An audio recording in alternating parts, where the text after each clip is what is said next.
ராசி அன்பர்கள், துலாம் ராசி அன்பர்களுக்கு அடியனின் வணக்கம். துலாம் ராசி அன்பர்களுக்கு இந்த மார்கழி மாதம் எப்படி இருக்க போகுது அப்படின்னு பார்த்தோன்னா, துலாமின் அதிபதி 1க்கும் 8க்கும் அதிபதியான சுக்கிர பகவான் விருச்சிகத்தில் இருக்கிறார், கூட புதனோட இருக்கிறார். புதன் பார்த்தீங்கன்னா யார் பார்த்தீங்கன்னா 9க்கும் 12க்கும் அதிபதி. அப்ப தந்தையின் மூலமாக தந்தையின் மூலமாக சில செலவுகள் ஏற்படும், குடும்பத்தில் சில செலவுகள் ஏற்படுறதுக்கான வாய்ப்புகள் உண்டுன்னு சொல்லலாம். தந்தைக்காக சில வாய்ப்புகள், சில செலவுகள் அவர் உடல்நிலையாக இருக்கட்டும், இல்லைன்னா அவர் சுப யாத்திரைகள் போகக்கூடியது, இல்லை நீங்கள் கூட சுப யாத்திரைகள் போகிறதுக்கான வாய்ப்புகள் உண்டு, தீர்த்த தலங்கள் போகிறதுக்கான வாய்ப்புகள் உண்டு. இந்த காலகட்டத்தில் அந்த யாத்திரைகள் மூலமாக சிறிய செலவுகள் ஏற்படும். அது உங்களுக்கு புண்ணியம் சேர்க்கறதுக்காக தான், அதை நீங்கள் தாராளமாக செய்யலாம். நரம்பு சம்பந்தப்பட்ட பிரச்சனைகள் ஏற்படுவதற்கான வாய்ப்புகள் இந்த துலாம் ராசி என்பதற்கு, நரம்பு கொஞ்சம் இழுக்கிறது, கை காலில் கொஞ்சம் நரம்பு சம்பந்தப்பட்ட பிரச்சனைகள் ஏற்படுவதற்கான வாய்ப்புகள் உண்டு. அதனால அந்த விஷயங்களும், அதனால சிறிய விரயங்கள் ஏற்படுவதற்கான வாய்ப்புகள் உண்டு. கால் சம்பந்தப்பட்ட விஷயங்களில் துலாம் ராசி என்பவர்கள் கொஞ்சம் கவனமாக இருக்கணும். காலில் சின்னதாக இடிச்சுக்கிறது, அடிப்படுறது, இது போல விஷயங்கள் ஏற்படுவதற்கான வாய்ப்புகள் இருக்கும். வேற என்னங்க பாசிட்டிவாக இருக்குமா, நெகட்டிவாக சொல்றீங்களே அப்படின்னு தோணும். உங்களுக்கு 11ஆம் அதிபதி உங்களுக்கு 3ல இருக்கிறார். 11ஆம் அதிபதி 3ல இருக்கிறார், 2ஆம் அதிபதியோடு சேர்ந்து இருக்கிறார். 11ஆம் அதிபதினாலே வெற்றிங்க. வெற்றின்னு சாதாரண வெற்றிலாம் இல்லை, பெரிய லெவல், ஒரு ஹை போஸ்ட்னு சொல்லலாம். இப்போ 2வது ரேங்க் 3வது ரேங்க்லாம் இல்லை, அடித்தா ஃபர்ஸ்ட் ரேங்க் தான், ஃபர்ஸ்ட் பிளேஸ் தான், 100க்கு 100 அப்படின்ற போல. அப்போ இந்த துலாம் ராசி அன்பர்களுக்கு சூரிய பகவானே 3ல இருக்கிறார். அப்போ புதிய முயற்சிகள் வெற்றியை தரக்கூடியதாக தான் இருக்கும், சக்சஸ்ஃபுல்லாக தான் இருக்கும். அவர் செய்யக்கூடிய முயற்சிகள் எல்லாமே சக்சஸ்ஃபுல். கவர்மெண்ட் ரிலேட்டடான விஷயங்கள் சப்போர்ட்டாக இருக்குமா, சப்போர்ட்டாக இருக்கும்.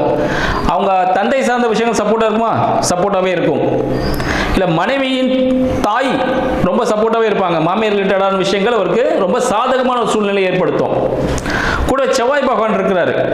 ஸோ மனைவியின் மூலம் ஒரு வருமானம் கிடைப்பதற்கான வாய்ப்புகள், மனைவி புதிதாக புதிய முயற்சிகள் செய்வதற்கான ஒரு வாய்ப்புகள், இல்லை கூட்டு தொழில் மூலமாக ஒரு வருமானம் கிடைக்கும். அதாவது இவர் பிசினஸ் பார்ட்னர் பிசினஸ் பண்ணுவார், அதுலேருந்து ஒரு ப்ராஃபிட் இவர் கிடைக்கும். ஸோ இந்த காலகட்டத்தில் வாழ்க்கையில் ஒரு புதிய முயற்சியின் மூலமாக புதிய உச்சத்தை எட்டக்கூடியவர்கள் யாருன்னா இந்த துலாம் ராசிக்காரர்கள் சொல்லலாம். இந்த துலாம் ராசிக்காரர்களுக்கு 4க்கும் 5க்கும் அதிபதி சனீஸ்வரன் 6ல இருக்கிறார். ஸோ 4ன்னு பார்த்தீங்கன்னா வீடு வண்டி வாகனம் சொல்லுவாங்க, தாயின்னு சொல்லுவாங்க. ஸோ வீடு வண்டி வாகனத்தில் சிறிய பழுதுகள் ஏற்படுவதற்கான வாய்ப்புகள் உண்டு, அதுக்கான சிறிய செலவுகள் ஏற்படுவதற்கான வாய்ப்புகள் உண்டு. தாயார் உடல்நிலை கவனம் தேவை. இடத்துல ஏதாவது ஒன்று நடக்கும், ரெண்டுமே நடக்குமா, நடக்காது. யாருக்கா ஒருத்தருக்கு தான் ஒன்று நடக்கும், அவ்வளோதான். இதெல்லாம் துலாம் ராசி எல்லாருமே பயப்படணும் அவசியம் இல்லை. உங்கள் வண்டியில் ஏதாவது நீங்கள் ஒரு சர்வீஸ் பண்ணணும்னா தாராளமாக சர்வீஸ் விட்டுருங்க வண்டியை. ஒரு வாட்டர் வாஷ் பண்ணி ஒரு ஆயில் சர்வீஸ் பண்ணிவிடுங்க.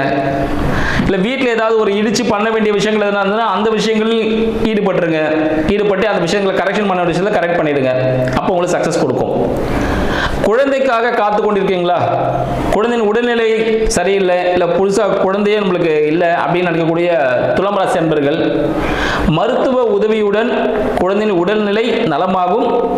யாருக்கா குழந்தை பிறக்கணும்னா கூட திருச்செந்தூர் முருகன் வழிபாடு செய்து வந்தா சரிங்களா, திருச்செந்தூர் முருகன் வழிபாடு. ஸோ மீனராசியின் அதிபதி குரு எங்க இருக்கிறாரு, 9ல இருக்கார், துலாமுக்கு 9ல இருக்காரு. அப்போ குழந்தை பாக்கியம் நிச்சயமா இருக்கு. யாருக்காவது ரொம்ப நாள் குழந்தை இல்லாமல் இருக்கீங்கன்னா திருச்செந்தூர் முருகன் கோயில் வழிபாடு செய்யும் பொழுது சனிக்கிழமை, சரிங்களா, சனிக்கிழமையில தான் வழிபாடு பண்ணணும். திருச்செந்தூர் முருகனை சனிக்கிழமையில் வழிபாடு செய்யும் பொழுது துலாம் ராசி அன்பர்களுக்கு கண்டிப்பாக குழந்தை பாக்கியம் உண்டு. ஆன்மீக சுற்றுலா சென்று வாருங்கள். தொடை, உங்களோட பாதம் இடுப்பு கீழே தொடை இருக்கு பாருங்க, அந்த இடத்துல யாருக்காவது பிரச்சனைகள் எதனா இருந்துச்சுன்னா அவங்களுக்கு எல்லாமே அந்த பிரச்சனைகள் தீரக்கூடிய ஒரு அமைப்பு. அடுத்து உங்களோட தொழில் சார்ந்த விஷயங்கள், தொழில் சார்ந்த விஷயங்கள் எடுத்துக்கும் போது பார்த்தீங்கன்னா நம்ம சந்திர பகவான் வராரு. ஸோ தொழிலில் பார்த்தீங்கன்னா புதிய முயற்சிகள் நீங்கள் மேற்கொண்டுட்டே இருப்பீங்க. புதுசாக 2-3 பிரான்ச்சஸ் ஓப்பன் பண்ணுறதுக்கான வாய்ப்புகள் உண்டு இந்த காலகட்டத்தில். அதனால் யாராவது தொழில் தொடங்க போகிறீங்க, புதுசாக பிரான்ச் ஓப்பன் பண்ணிட்டீங்கன்னா இந்த காலகட்டத்தை தாராளமாக நீங்கள் யூஸ் பண்ணிக்கலாம். இது ஒரு சக்ஸஸ்ஃபுல்லான ஒரு மாதமாக இருக்கும். உங்களுக்கு 8ஆம் அதிபதியும் சுக்கிரன் தான், அவர் எங்க 2ல இருக்கிறார். அப்போ என்ன பண்ணும், உங்களோட மறைமுகமான உங்களுக்கு இடுப்பு சார்ந்த பிரச்சனைகள், உங்களோட உணவு வந்து பார்த்தீங்கன்னா கட்டுப்பாடில் இருக்கணும். உணவு கட்டுப்பாடாக இருந்துச்சுன்னா மறைமுக பிரச்சனை ஏற்படாது. வயிறு சார்ந்த அசிடிட்டி சார்ந்த பிரச்சனைகள் ஏற்படுற வாய்ப்புகள் உண்டு. ஆனால் துலாம் ராசி அன்பர்கள் கண்டிப்பாக பார்த்தீங்கன்னா இந்த உணவுல கட்டுப்பாடோட இருந்து தினமும் கடவுள் நம்பிக்கையோட நிறைய விஷயங்கள் செய்யும் பொழுது வாழ்க்கையில் வெற்றி பெறுவதற்கான வாய்ப்புகள் உண்டு. உங்களுக்கு 7ஆம் அதிபதி செவ்வாய் பகவான் 3ல் இருக்கிறார். அப்ப நீங்க ஒர்க் பண்ற இடத்துல உங்களுக்கு ஆணோ பெண்ணோ பழக்கமாகி சரிங்களா திருமணம் வரை செல்லக்கூடிய ஒரு பந்தம் ஏற்படும். அப்படி இல்லை பார்த்தீங்கன்னா உங்களோட கூட்டு தொழில் முயற்சிகள் சக்சஸை கொடுக்கும். யார் கூட ஜாயிண்டா சேர்ந்து கூட்டு தொழில் சேர்ந்தீங்கன்னா அது வாழ்க்கையில் ஒரு வெற்றி பெறுவதற்கான வாய்ப்புகள் உண்டு. திருமணத்திற்கான காலமா இது அப்படின்னு கேட்டோம்னா உங்களுக்கு 7ஆம் அதிபதி 3ல் இருக்கிறார். உங்களோட இளைய சகோதரர் மூலமாக சரிங்களா இளைய சகோதரர் மூலமாக இல்ல தந்தையின் மூலமாக ஆணோ பெண்ணோ அமைவதற்கான வாய்ப்புகள் துலாம் ராசி அன்பர்களுக்கு உண்டு. அதனால நீங்க போயிட்டு பொண்ணு பையன் அங்கங்க தேட வேண்டாம்.